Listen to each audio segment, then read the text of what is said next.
Madame, mademoiselle, monsieur, bienvenue à Métro News. Voici les principaux titres qui seront développés aujourd'hui. Tous les secteurs sortent gagnants des négociations sur l'augmentation du prix des produits pétroliers selon plusieurs organisations syndicales. Ils estiment qu'un pas a été franchi dans le sens d'une meilleure régulation du secteur des transports routiers en Haïti. Petite Dessalines sort de son silence. Cette plateforme politique dénonce l'augmentation du prix du carburant par le gouvernement Moïse Lafontan. Paralysie des activités au niveau de la direction de l'immigration et de l'émigration. Des employés de cette institution protestaient contre l'arrestation de l'un d'entre eux. De nouvelles intempéries menacent diverses régions d'Haïti les 16, 17 et 18 mai. Des averses localement orageuses sont prévues sur l'ensemble du pays et particulièrement les départements du Sud, du Sud-Est, de la Grande-Anse, de l'Artibonite, du Centre, du Nord-Ouest et de l'Ouest. Le ministère de l'Intérieur et des collectivités territoriales, une fois de plus, appelle la population à la plus grande prudence face aux risques d'inondation, d'éboulement et de glissement de terrain que pourraient occasionner ces pluies. Par rapport au cumul des intempéries déjà enregistrées, notamment sur les régions du sud du pays et les activités de pluie et d'orage prévues pour les 3 jours qui viennent, le Centre national de météorologie ainsi que la Direction de la protection civile et l'ensemble du secrétariat permanent de gestion des risques et désastres demandent à la population des zones à risque en particulier de prendre les précautions nécessaires et d'appliquer les consignes de sécurité en vigueur.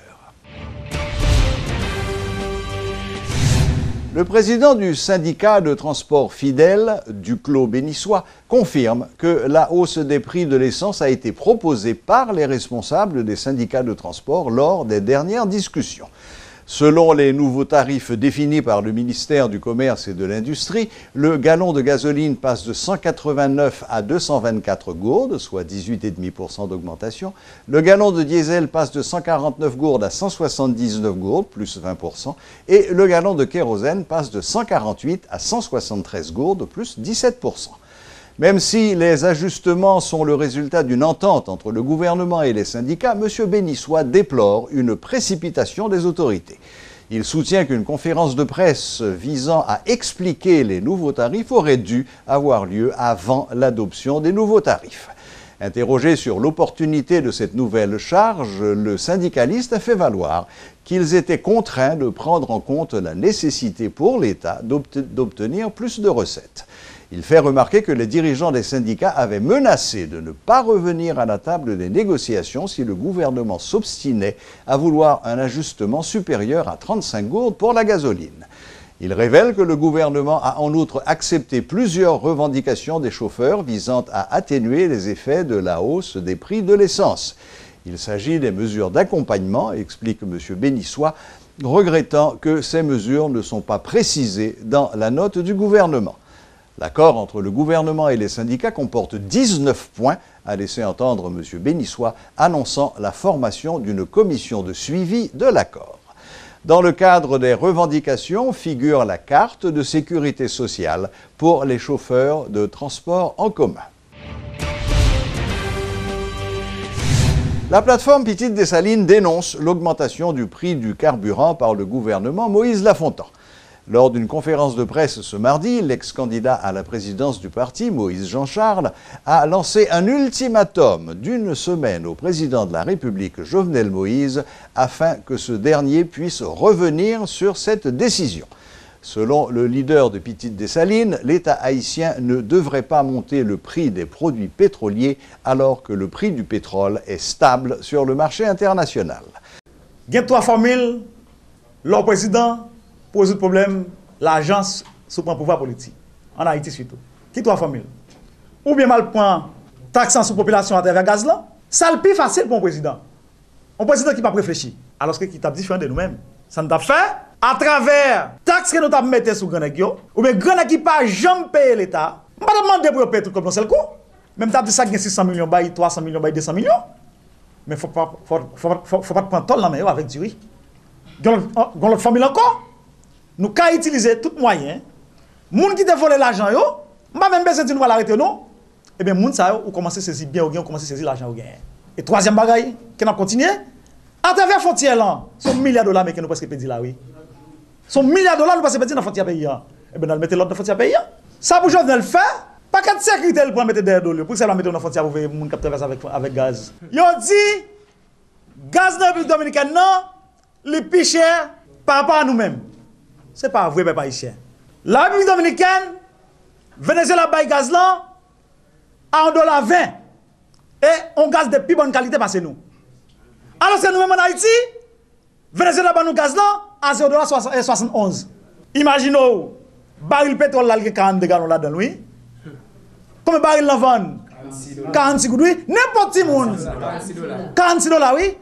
Pour 42 gallons, ou à diviser, pas 46, ou à combien le fait.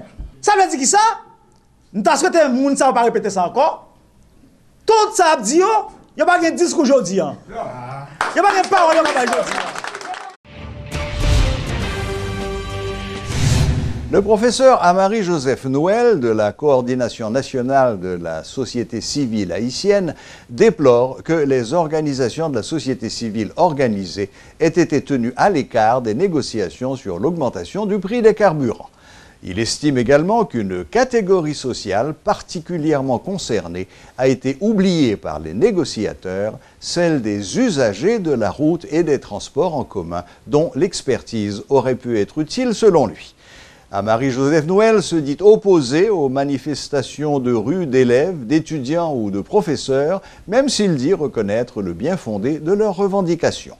Le professeur estime qu'il existe d'autres moyens pour protester sans perturber la vie publique. Des directeurs d'écoles privées dénoncent la loi Bastien fixant le montant des frais scolaires. Marie-Marguerite Clérier, présidente de l'Association professionnelle d'écoles privées, Marc-Anthony Alix, président du consortium des organisations du secteur privé de l'éducation, et l'ancien ministre de l'Éducation Charles Tardieu estiment que le texte publié au début de l'année est en contradiction avec la Constitution et porte atteinte aux droits des propriétaires d'écoles non publiques. Une loi pour légiférer sur les frais scolaires. On est donc en mesure de se poser ces 4 questions-là. La première, est-ce que cette loi ne contient pas en elle des dérives anticonstitutionnelles, des dispositions anticonstitutionnelles? En ce sens, bon, je vais débattre après. La deuxième question que je pourrais poser est que, quel est le statut juridique proposé de cette loi du contentieux, du service du contentieux? Quel est son statut juridique? Est-il légal? Qu'est-ce que la loi prévoit? Est-ce que s'il y a un problème, nous serons condamnés par un tribunal? Y aura-t-il un procès? La question reste douteuse. La troisième question que je voudrais me poser, qui semble poser une question de constitutionnalité aussi au niveau de cette loi, c'est que, est-ce que les décisions de ce service, comme dit la loi, peuvent-elles être finales? Ça, c'est aussi une anticonstitutionnalité, une anti-légalité. Et la quatrième question que je voudrais aussi me poser, quelle est la conformité de cette loi au droit pénal haïtien? Elle vous dit aussi que les décisions sont finales, donc vous n'avez pas de recours. Et elle ne met même pas les garde-fous, parce que quand même, personne ne peut être condamné par la loi sans qu'il n'y ait comment dirais-je, sans que la loi ne l'ait déjà stipulé. Il faut qu'il y ait, comme on dit, il faut que dans le code pénal, il soit stipulé que telle pénalité sera prise à l'encontre de telle personne. Or, la loi ne le stipule. Il vous dit que c'est vous qui empêchez aux enfants d'aller à l'école. Or, dans un pays où la demande d'éducation est très élevée, il y a des pays, vous savez, l'État paye les parents pour envoyer leurs enfants à l'école. Il leur donne une sorte d'indemnité pour qu'ils envoient leurs enfants à l'école. Alors que ici, chez nous, les parents, même les plus pauvres, sont demandeurs d'éducation. Et l'État ne met pas suffisamment d'écoles pour les parents, pour les enfants. Et en même temps, le secteur privé, à partir du décret de 1974, eh bien, il a été dit que le secteur privé peut ouvrir des écoles en attendant que l'État crée des écoles publiques, c'est depuis 1974. Donc vous imaginez, ça fait déjà 4 décennies et quelques années en plus. Jusqu'à présent, ces écoles manquent. L'État haïtien s'engage à fournir l'enseignement gratuit à tous les écoliers haïtiens, quelles que soient leurs origines sociales, économiques ou quoi que ce soit. Maintenant, on va me dire, ah, ça coûte cher. Oui, c'est vrai, ça coûte cher, mais l'État haïtien actuellement a cet argent-là. Depuis 2011, l'État a l'argent. Et d'où ça vient? Eh bien, cette loi du FNE, l'argent qui est pris sur les transferts et sur les appels, fournit aux caisses de l'État haïtien 102 millions de dollars par an. Selon vous, on devait utiliser cet argent ou c'est le de canaliser l'argent, c'est une taxe. Donc, l'État détient les fonds nécessaires pour remplir ses obligations. C'est une taxe prise sur les citoyens haïtiens vivant à l'étranger pour financer l'éducation. Or, la BID et le gouvernement haïtien ont estimé en 2010-2011 qu'on avait besoin en Haïti d'environ 100 millions de dollars par an pour fournir l'école gratuite à tous les écoliers haïtiens de l'enseignement fondamental. Donc, on a 102 millions par an. Donc, on a amplement l'argent pour financer la scolarisation gratuite. Les activités étaient paralysées au bureau de l'immigration et de l'émigration suite à l'arrestation d'un des employés de cette institution. En réaction, ses collègues de travail ont organisé un mouvement afin de protester contre cette décision.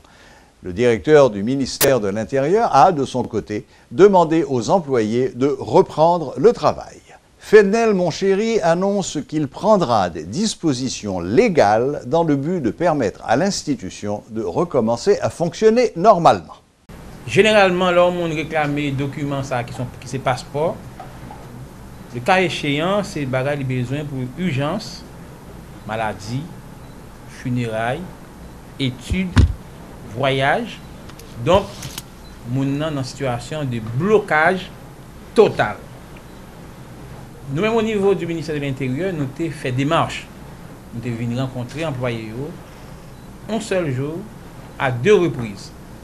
Nous rencontrons avant, nous rendons au bureau de DCPJ, nous retournons encore pour les comptes rendus et jusqu'à date, et employés toujours gardé arrêt travail. Après que des personnes, et spécialement ou employés du ministère de l'Intérieur, les fins impliqués dans le fait que vous reprochez au niveau de DCPJ. Donc, employé ça gagné pour le déférer par devant la justice. Et nous-mêmes, au niveau du ministère de l'Intérieur, nous faisons appel à tout employé dans un délai tout court pour être capable de reprendre le travail en dedans bureau immigration. Et d'autant plus que les bureaux régionaux ont fonctionné de façon à plein rendement. Donc, dans ce sens-là, il y a une urgence pour que le travail qui est bloqué dans l'immigration et l'immigration capable de reprendre et nous sommes d'où quantité de monde qui est bloqué, qui ne peut pas joindre documents de voyage qui c'est un passeport. Donc, après plusieurs rencontres que nous faisons, nous exigeons aux employés pour être capables de reprendre l'activité de travail parce que cas ça n'est pas relevé de l'immigration, son cas qui est devant la justice. Le porte-parole adjoint de la police nationale, Gary Desrosiers, confirme l'arrestation d'un employé de l'immigration pour son implication présumée dans des activités louches, notamment l'émission de faux passeports. Selon M. Desrosiers, l'employé travaille en étroite collaboration avec un réseau de racketteurs. DCPJ mène opération ça au niveau immigration, gagnant 4 personnes qui sont arrêtés pour faux et usage de faux, corruption, association des malfaiteurs au préjudice de la société et de l'État haïtien, c'est Fridolin Benoît, Marie-Violette Bijou Clairvaux, Antonio Lafont, et puis Jean-Ariel Gillot. Lors de l'opération, ça a eu 11 passeports et 2 cartes d'accès à l'immigration qui saisit. Parmi 11 passeports, ça nous joignent Madame Marie-Violette Bijou Clairvaux, qui s'est employée depuis des années, peut-être 10 ans, dans l'immigration. Nous joignent un passeport, 47 fiches de réclamation de passeport, et nommé Fridolin Benoît, nous joignons 68 fiches de réclamation de passeport, 2 cartes d'accès qui sont non, et M. déclaré tête qu'il a travaillé dans l'agence qui est le BRPC. Il y a tout 25 000 gouttes que nous joignons nommé Antonio Lafont. D'après elle, son corps il travaille pour Madame Clairvaux pour qu'elle soit capable de faire passeport pour lui. Et M. déclaré tout, depuis 2005, il a fait deal ça avec Madame. Et $2000 par passeport. Et 2 faux documents que nous joignons nommés Jean-Ariel Gillot. Alors, ça que nous regardons là, passeport, c'est des passeports que nous joignons nommés. Et mes fiches justement qui pour permettre que nous vienne réclamer le passeport. Qui t'a supposé justement et rester au niveau de l'administration. Et parce que sauf un passeport, il y a une fiche pour venir réclamer, supposément pour y avoir l'administration pour baoul. On le met des particuliers. Et avec là, nous joignons 2 documents qu'il faut pour autorisation d'émission des passeports. C'est juste pour mineurs après. Que nous joignons nommé Jean-Ariel Gillot. Et nous avons dit tout. Opération pas prête là. Gagner information justement qui pas additionné et pour que nous arrivions à éclater cellule de gang ça qui a fonctionné au niveau aéroport parce que plusieurs monde bail kobio en bas et puis les victimes encore de yo. L'Organisation des Nations Unies pour l'alimentation, la FAO, a organisé ce mardi une journée de réflexion portant sur la création d'un front parlementaire contre la faim. Cette activité s'inscrit dans le cadre de la coopération technique entre l'Agence des Nations Unies et le gouvernement haïtien pour la mise en œuvre d'une politique de développement agricole. Suivez les précisions du président de la Commission de l'Agriculture et de la Sécurité alimentaire, le député Vickerson Garnier. Le Front parlementaire contre la faim, je pense que l'a intéressé tout honorable député et sénateur, parce que l'objectif non c'est goumer contre grand goût dans le pays. Donc ça veut dire que ça a vraiment intéressé nous-mêmes. Donc jeudi, et ambassadrice Vini qui représente l'Amérique latine et Caraïbes là, la baille explication et des fonds parlementaires contre la faim. Moi-même comme président de la commission agriculture, il y a plusieurs présidents de commission qui là ensemble commission permanente qui est au niveau et chambre basse président et avec plusieurs autres collègues députés qui viennent tandis pour qu'ils viennent apprendre de ça veut dire un fonds parlementaire qui portée économique la guerre pour pays, qui portée sociale la guerre pour pays. Moi c'est ça qu'a dit dans l'atelier là. Après atelier qu'on est là nous pourrons réunir, nous pourrons analyser li. Après ça pour nous si effectivement il y a la portée pays, nous tous nous pourrons embarquer là-dedans. C'est ça nous besoin dans le pays. Même gens ou bien président de la République là vraiment qui font pile fond au niveau agriculture, c'est vrai, mais non seulement l'État pas qu'a fait tout effort ça yo sans l'autre secteur yo pas là-dedans. Et gan pile tout, gan pile l'autre citoyen tout capable entreprendre en pile activité économique et en dans pays. Donc ça veut dire que mettez un fonds parlementaire pour lutter contre grand goût dans le pays d'après moi c'est une chose qui est vraiment importante. La pastorale universitaire de l'archidiocèse de Port-au-Prince se prépare à organiser son 9e congrès du 19 au 21 mai prochain. Cette activité, qui se tiendra au palais municipal de Delma, se déroulera sous le thème « Migration des Haïtiens, fuite des valeurs intellectuelles ». Suivez les explications du révérend père Franzi Petithomme, directeur de la pastorale universitaire.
Voilà, la boucle est bouclée. Merci de votre fidélité et à la prochaine, même heure, même chaîne.